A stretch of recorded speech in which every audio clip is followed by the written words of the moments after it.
Bonjour et bienvenue dans la météo du Bitcoin. Il est 9h33, enfin à la Réunion, donc 7h33 chez vous. Et nous sommes le lundi 19 août 2019.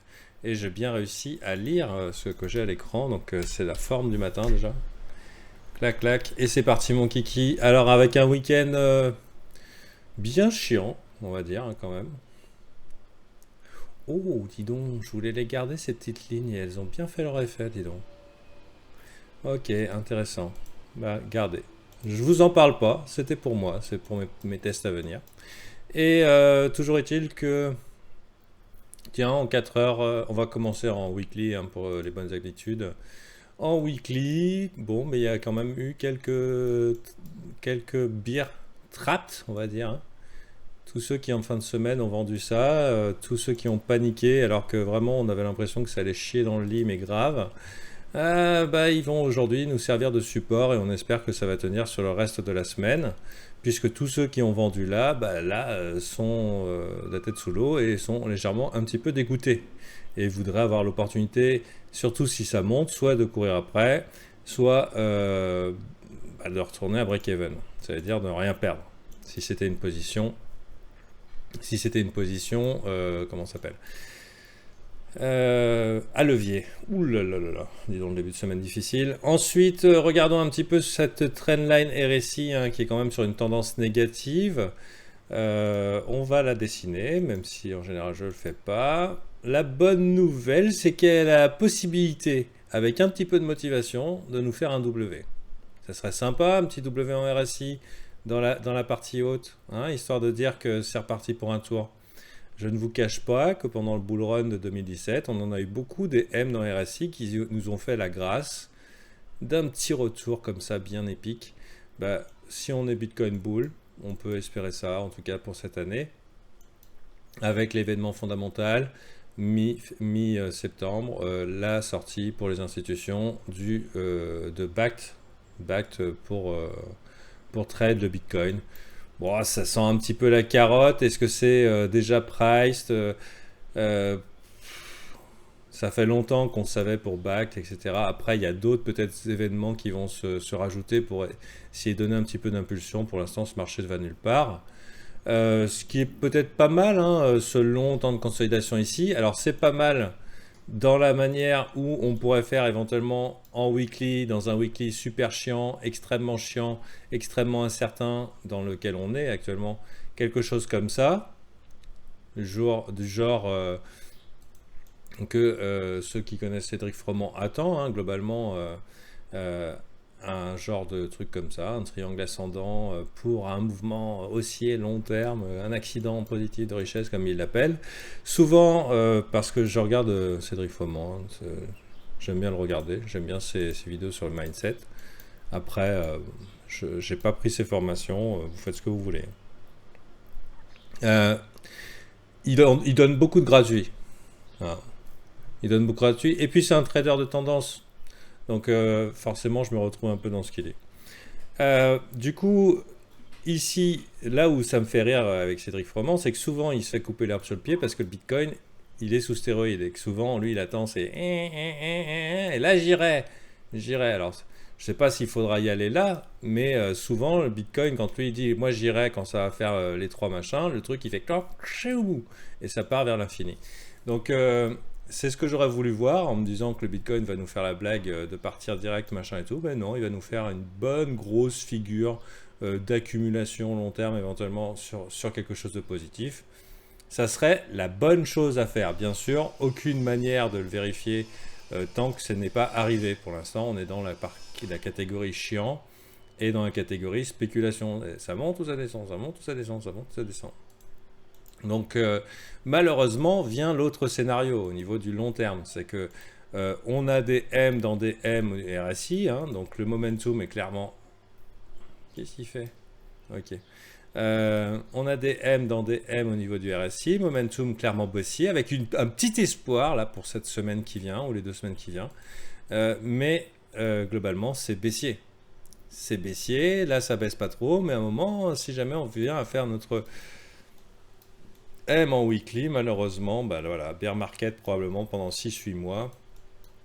à la manière de ce M en weekly qui a signé un petit peu la fin des haricots. Je ne le souhaite pas, mais si c'est le cas, ça sera probablement l'opportunité d'achat du siècle, avec le halving BTC qui arrive l'année suivante. Pourquoi l'opportunité d'achat du siècle? Non seulement sur le Bitcoin, mais sur les altcoins qui vont encore plus prendre dans la figure. Il faut savoir qu'elles sont dans leur chiasse, mais elles le seront encore plus. Et avec un petit peu de chance, elles nous feront des petits weekly W juste avant, pendant l'hiver, pour se préparer au printemps à faire ça versus Bitcoin.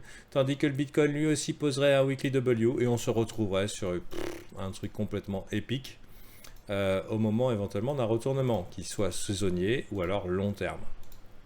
Donc dans tous les cas, on aura, si on attend bien sagement, les opportunités de gagner des sous si on fait ça correctement. Actuellement, c'est très difficile de se dire.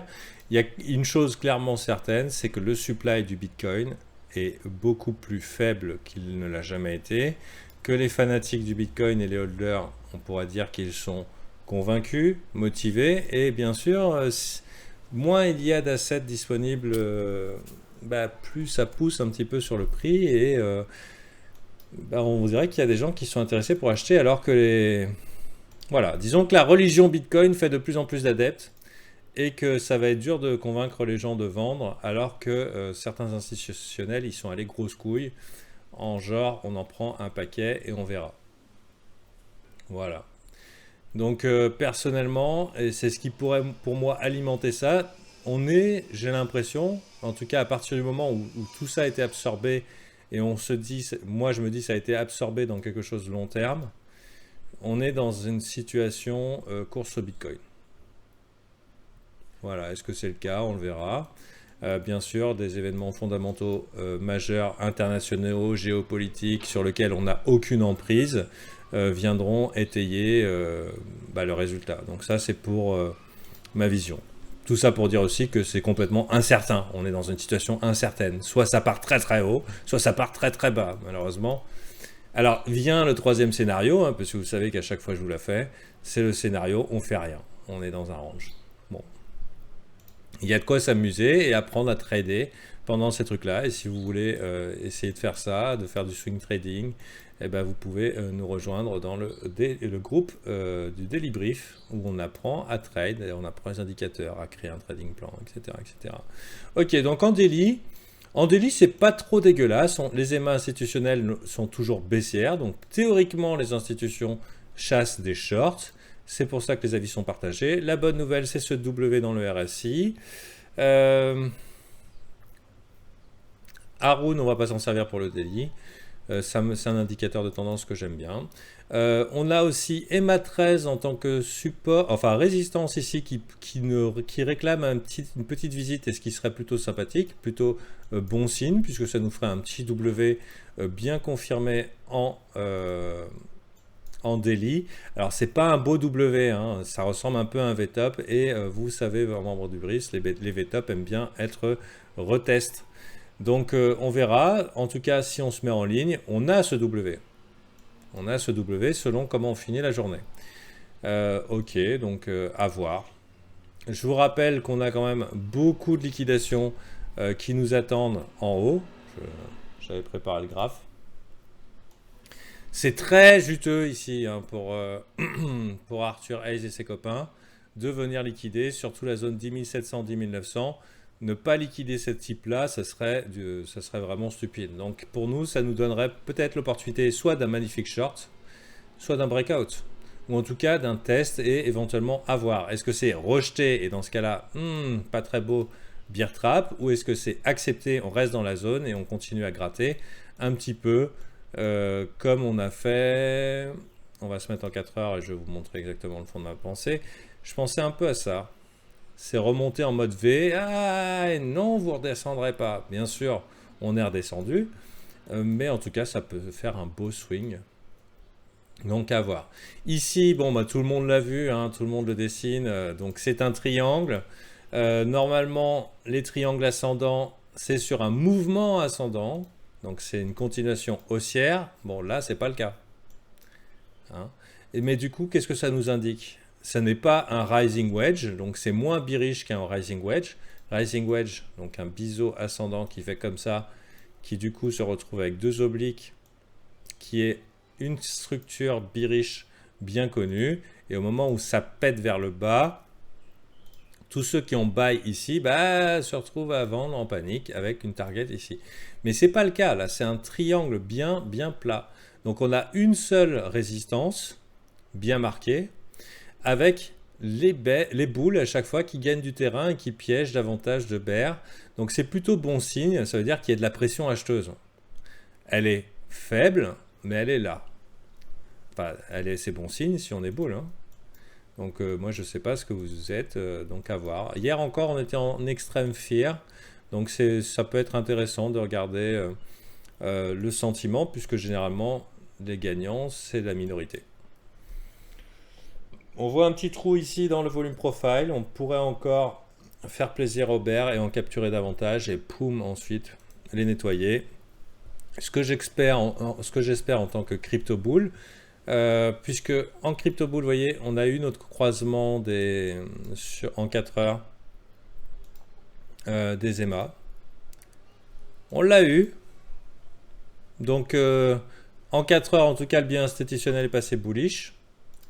Donc du coup, pourquoi pas se dire que maintenant les opportunités de drop sont des opportunités d'achat. Après c'est le Bitcoin et ici peut être une super opportunité d'achat, même si ça serait a priori un signal baissier car rupture de trendline, mais ici là super opportunité d'achat sur ce que je dirais une scam week, c'est-à-dire une mèche d'escroc, hein, genre hop, hein, ça remonte, donc pourquoi pas. Aucune raison de chasser en tout cas, puisque pour l'instant le marché est en mode consolidation. Ça veut dire que quand il y a plus de long que de short, ça descend. Quand il y a plus de short que de long, ça monte. La bonne nouvelle, c'est qu'on est en train de gagner du terrain au niveau des bulls, et la question c'est est-ce qu'on va défoncer cette zone là. Voilà. Alors globalement, si on défonce, que ce soit ici ou ici plus exactement, acheter au breakout, c'est un petit peu couillu, surtout que tout le monde va se ruer dedans. Ça va pas forcément dire une grosse augmentation de la volatilité. Peut-être que la méthode bien safe, c'est d'attendre la chasse au stop, la petite respiration, et ici on attend bien sagement que ceux qui ont FOMO se fassent liquider, et ceux qui ont FOMO en x25 et x50, et ici on éventuellement achète pour un petit mouvement haussier dont la stratégie probable serait buy the dip, buy the dip, buy the dip, buy the dip. On n'en est vraiment pas là. Alors pour la stratégie bear, je dirais qu'il y a des gens qui sont intéressés pour acheter partout ici en fait. Donc bonne chance, même si le marché a l'air vraiment bearish, hein, pardon. Non, bearish. Donc bonne chance. Mais ce n'est pas exclure, et bien sûr, si ça le fait et que ça fait pas semblant, genre il y a quelqu'un qui sort avec 30 000 bitcoins, bon bah là il faudra se dire ok, bon bah au rebond on se casse.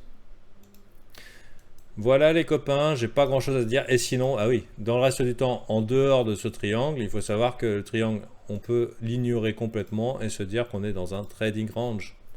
Et que globalement, on pourrait bien sagement attendre ici opportunité d'achat, zone de rechargement. Ah, dis donc, ça correspond ici à nos body candles. Et attendre le petit W, et voilà. Et globalement, actuellement, vu qu'on est dans un marché qui va nulle part, la stratégie probable est de vendre dans cette zone et d'acheter dans cette zone. La question, c'est que ça fait longtemps qu'on vend dans cette zone, c'est est-ce qu'on va pas aller pour une fois et taquiner. Donc pour l'instant, il y a beaucoup qui prient pour que ça arrive. Est-ce que ça va arriver? On n'en sait rien. Pour l'instant, disons que le risque de récompense, vu qu'il manque un petit peu de motivation, le risque de récompense est de vendre la partie haute, vendre les résistances, acheter les supports. Pas grand chose à dire de plus. Voilà. Bon courage. Personnellement, je suis bull, même si ça sent mauvais. Est-ce que c'est du déni? Peut-être. Peut-être que c'est du déni à l'approche de ce M en weekly là qui se dessine bien. Eh ben, on va voir. On va voir. Pour l'instant, c'est de la spéculation. Tant que les supports résistances n'ont pas été niqués, on n'a aucune idée. Tiens, quand on regarde le volume profile, ici, ça semble dire viens, viens. Comme ferait Brian. Il est où l'aimant? Bon, je ne sais pas, parce qu'il y en a beaucoup à regarder quand même. Ah, c'est celui-là. Voilà, Brian nous ferait la même chose. Donc, je suis obligé de le considérer aussi. Et c'est pas improbable. D'ailleurs, regardons un petit peu le signal exact. Bon, en dehors de la rupture de trendline, etc., etc., nous, membres du brief, on considère qu'en 4 heures, on pourrait avoir un bot baissier. Hop. On va regarder quel est le signal. Je pense que voilà, si on perdait... Alors, c'est tendu, en fait. Parce que 10 021... Bon, ça nous fait un beau M en 4 heures. Ça serait un signal de mouvement de continuation baissière qui nous emmènerait relativement bas. Sur une zone extrêmement acheteuse, hein, il faut traverser la zone de rechargement, les zones de support, etc. etc. Donc, il est dur à prendre quand même. Le POC qui est là, qui n'attend que ça de venir ici. Et en plus, le chiffre rond psychologique, hein, je veux dire, le 10 000. Hein, vous avez vu comment le 10 000 là... Ouais, viens. Bien sûr, tout le monde a mis son stop à 10 000. En bon gros noob, hein, on met son stop sur des supports psychologiques. Du coup, grosse liquidité et on se fait prendre à reverse. Donc, vraiment pas facile, je dirais, d'être du côté bear. En tout cas, pas avant qu'on ait liquidé, justement, ceux qui ont déjà pris parti du côté bear. Malheureusement, c'est comme ça que ça se passe. L'inverse est peut-être vrai. On verra demain. Bon, pour l'instant, c'est juste du partage d'opinion. Les signaux seront là demain. À demain. Hop.